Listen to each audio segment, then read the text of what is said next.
Et si on parlait de désencombrement? Et pas n'importe quel désencombrement. On va parler de désencombrement émotionnel. Donc ce vrai nettoyage émotionnel que personne ne nous parle. Le désencombrement de notre esprit, de notre cœur, de notre énergie et de notre charge mentale. Hello les amours, j'espère que vous allez bien dans ce presque dernier épisode de Feel Boost. On est à l'avant-dernier épisode de Feel Boost. Donc on arrive vers la fin. Donc jusqu'ici, j'espère que ça vous a plu, que vous avez eu des épisodes qui ont résonné avec vous, que ça vous a un petit peu reboosté sur certaines choses. Dites-moi quel est votre épisode préféré jusque-là, ça me ferait super plaisir de savoir quel est votre épisode préféré et si également vous avez des idées pour les prochains Feel Boost, des idées d'épisodes ou des sujets que vous souhaitez que j'aborde, n'hésitez pas à me dire. Bref, parlons peu, parlons bien. Alors, aujourd'hui, je voulais parler de désencombrement émotionnel. J'adore faire du désencombrement en général, mais on ne parle pas assez du désencombrement émotionnel, et c'est ce dont on va parler aujourd'hui. Selon moi, le désencombrement émotionnel, c'est cette partie où, en fait, on va essayer d'enlever toutes les émotions accumulées qu'on n'a pas forcément exprimées, toutes ces pensées qui vont tourner en boucle dans notre tête et qui sont des pensées négatives, des pensées qui nous appartiennent pas, tout ce genre de pensées-là, ces pensées en fait qui prennent trop de place, ça va être enlever toutes ces attentes qui en fait nous appartiennent pas non plus et aussi les obligations qui nous pèsent chaque jour. Et en fait, c'est faire beaucoup plus de place pour soi-même. Parce que la question qu'il faut se poser, c'est pourquoi on accumule autant émotionnellement? Et quand vous y pensez, c'est très simple à y répondre. La première chose, c'est que quand on y pense très bien, c'est qu'on gère beaucoup trop de choses dans notre tête. On pense à 1000 choses par jour. On a une charge mentale énorme. Et ça va être la première chose qui fait que, du coup, on est beaucoup trop encombré émotionnellement. Aussi, on se laisse pas le temps de ralentir. On se laisse pas le temps d'avoir des pauses. On se laisse pas le temps de pouvoir se dire temps mort. On ne laisse pas du temps à notre bien-être. Donc, en fait, on va passer d'une chose à l'autre beaucoup trop vite. Et ça, c'est quelque chose que je vous explique aussi dans ma méthode aparté, parce que, en fait, justement, le T de aparté, c'est temps mort. C'est que je vous explique que avant de passer à un autre objectif, essayez de prendre du temps pour pouvoir ralentir et de pouvoir profiter, de pouvoir prendre un break, du repos avant de passer à autre chose. Et là, c'est exactement la même chose. On passe souvent d'une tâche à l'autre sans ralentir, on passe souvent d'une tâche à l'autre sans, sans repos. Donc du coup, à force d'accumuler les choses, une chose à la fois, et ben là encore, ça fait de la surcharge. Donc on va accumuler encore beaucoup trop. Et c'est là que on voit qu'on ressent pas les choses. Parce que on ne se donne pas le temps de ressentir puisque on est toujours dans l'action, on a trop de choses qui sont dans notre tête. Donc comment peut-on ressentir nos émotions quand on a toutes ces pensées, quand on gère beaucoup trop de choses, qu'on a trop de charge mentale, mais que on passe d'une chose à l'autre très rapidement. Et du coup, on ne laisse pas de la place à ressentir, mais c'est surtout que si on se dit: «Oh, il faut que je ressente mes émotions ou que je prenne du temps pour pouvoir justement faire un body scan», on va se dire: «Ah non, c'est une perte de temps, j'ai trop de choses à faire, c'est une perte de temps, j'ai pas le temps pour ça».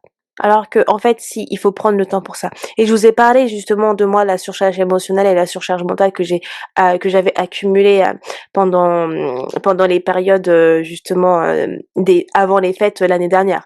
Donc c'est exactement là où je mets le point, là, tout de suite, maintenant. Donc c'est ce qui est important et de prendre la responsabilité, c'est que ce qui nous épuise vraiment, c'est le fait est qu'on ne s'arrête pas, qu'on est toujours dans l'action et qu'on ne ralentit pas. Et c'est un sentiment, c'est vraiment quelque chose que je connais très bien puisque pendant plusieurs années, j'ai été comme ça où j'étais toujours dans mon énergie yang, à être dans l'action, à être dans l'action sans prendre du temps pour moi, sans me reposer. D'où fil positif, d'où ce que je vous raconte, d'où le message que je véhicule aujourd'hui. Anyway, je vais vous donner justement une méthode, que moi j'utilise pour pouvoir faire ce nettoyage émotionnel quand je dis nettoyage émotionnel, c'est en gros pour être beaucoup plus en phase avec, vos émotions et justement faire de la place plus pour vous. Donc c'est une méthode ultra simple et clairement que vous pouvez faire, franchement à chaque fois que vous vous sentez vraiment en surcharge. Donc la première étape, ça va être du coup écrire. Je me répète, vous savez que j'adore le journaling, vous savez que je trouve que l'écriture est très thérapeutique et je trouve que c'est une méthode pour justement libérer ses émotions qui est parfaite. Écrire tout ce qui vous encombre à l'esprit, dans l'esprit. Écrire sans réfléchir, écrire sans se dire: «Je dois trouver une trame» ou quoi que ce soit. Non, vous écrivez tout ce qui vous passe par la tête, tout ce que vous avez dans l'esprit à l'instant T. Vous écrivez tout. Ça, c'est la première étape. À partir de ce que vous avez écrit, ça va être la deuxième étape, identifiez l'émotion principale. Qu'est-ce qui ressort le plus dans tout ce que vous avez écrit? Est-ce que ça va être de la frustration? Est-ce que ça va être de la fatigue, de la tristesse, de la colère, de la peur?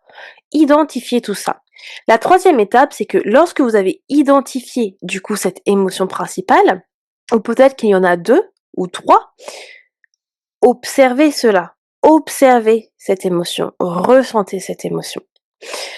C'est-à-dire que vous avez écrit tout ce que vous avez dans l'esprit et vous l'avez identifié. Admettons, vous aviez identifié du doute, d'accord? Vous aviez identifié du doute, vous avez identifié de la frustration. Quand je dis observer, c'est où dans votre corps cette émotion est focalisée, où dans votre corps cette émotion est localisée. Donc, est-ce que cette émotion, elle est localisée dans votre poitrine? Est-ce que cette émotion, elle est localisée, je ne sais pas, au niveau de la gorge? Là, effectivement, peut-être que vous allez avoir votre chakra gorge qui est assez bloqué et déséquilibré. Est-ce que votre émotion, elle est localisée au niveau de votre ventre, au niveau de votre genou, au niveau de vos pieds? Localisez, observez où se trouve cette émotion. Et une chose que j'aime bien rajouter ici, c'est est-ce que vous avez arrivé à identifier une couleur pour cette émotion également? Et ça, c'est une activité de bien-être que je vous avais donnée justement pour le mois de janvier. Si vous me suivez sur Instagram, tous les mois, je donne des activités et j'avais dit dessiner vos émotions. Et ça, en fait, c'est un peu de l'art-thérapie. Et quand vous dessinez vos émotions, vous mettez des couleurs et instantanément, vous allez associer une couleur. Bah là, c'est pareil. Est-ce que vous arrivez à identifier une couleur à cette émotion? Elle est de quelle couleur? Où elle est localisée? Et aussi, peut-être, est-ce qu'elle a une forme, cette émotion? Est-ce que vous la voyez vraiment de manière vivante avec justement une forme précise? Triangle, rectangle, ronde, elle est bleue. Enfin, si vous avez toutes ces images-là qui viennent en vous, justement, ressentez-les, observez-les. Et vous pouvez même l'écrire clairement. À côté de ce que vous avez mis, doute, je sais pas si vous avez, quand vous avez identifié votre émotion principale, mettez justement ces mots-clés. Rouge, triangle, pour le doute par exemple, je ne sais pas, et aussi sa localisation, peut-être que c'était la gorge, la frustration, peut-être c'était bleu, c'était rond, est-ce que peut-être que ça c'était au niveau du ventre? Écrivez ça aussi, ça vous donne des indications et c'est quelque chose que vous pouvez revenir par la suite également.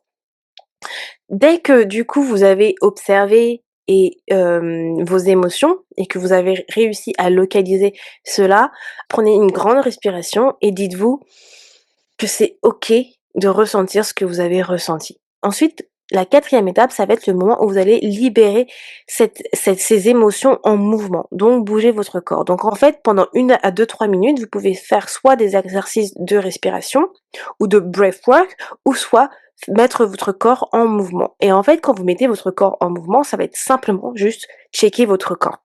Ça, c'est vraiment un exercice de libération corporelle qui aide énormément. Et si vous faites du breathwork, et ben, comme je vous l'ai dit, hein, je suis pas du tout, pro en breathwork, mais il y a une chaîne sur YouTube que je suis, le mec il s'appelle Sandy et il donne des exercices de breathwork et ils sont juste extraordinaires. Donc je vous l'avais déjà mis l'année dernière pour les feel boost d'été. C'est en anglais, mais je pense que vous avez pas besoin d'être, ultra bilingue pour pouvoir, comprendre ce qu'il dit puisqu'en gros c'est Excel, Excel. Ah, je dis en en anglais. Ça va être inspirer, expirer et puis il fait les mouvements, vous le voyez, donc vous avez juste à répéter de la même manière. Et ça va vous permettre justement de libérer l'émotion. Et souvent quand on fait le breathwork, en tout cas moi je pleure tout le temps parce que c'est tellement libérateur, c'est incroyable. Ensuite, la dernière étape de ce nettoyage émotionnel, ça va être de clôturer avec une intention précise. Ça va être des intentions comme: «Je libère tout ce qui ne m'appartient plus. Je libère tout ce qui m'incombe». Et ça, encore une fois, en conscience. Prenez le temps de vous quand vous faites des intentions, prenez le temps, fermez les yeux, prenez des respirations et puis vous vous dites l'intention.